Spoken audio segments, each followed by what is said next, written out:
Hello, my name is Johan.jeppsson. I'm your Industrial IoT and Industry 4.0 Solutions Architect.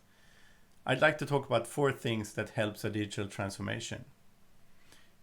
We are selecting technology that plays nicely with your systems and softwares.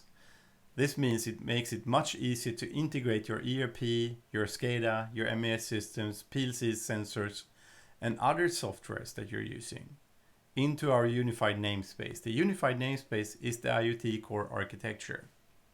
So play nicely means we're using open systems that you can understand how they work, you can modify them, and you can make them work for you. This is different compared to closed systems, proprietary protocols, etc. So go for the open architecture. We prefer technology that supports report by exception. Report by exception means, for example, you have a PLC connected with MQTT into the publish and subscribe broker. So when the data is changing in your PLC, the PLC itself will publish that change into the broker. That means that change is now accessible to all the subscribers. So to compare this, if you think about how OPC UA works, OPC UA is a protocol where the SCADA system, for example, is polling the PLC for the data. That means you're going to configure a data polling rate, let's say every 15 seconds. That means you will not see any changes that happens faster. And secondly, you will use the network and send a lot of network traffic to request those updates. So we think it's better to choose technology that supports report by exception, that producers of information publishes the changes, and the consumers of that information will get those changes when they happen. We should not make any assumption who is going to consume the data. So again, the example of a PLC using MQTT.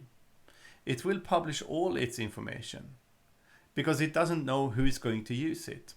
And that is also again different to a SCADA system that was engineered to display a number of sensors on the SCADA display. Here, we let the PLC send all information it has because we're using lightweight protocols like MQTT with small overheads, and it supports massive updates.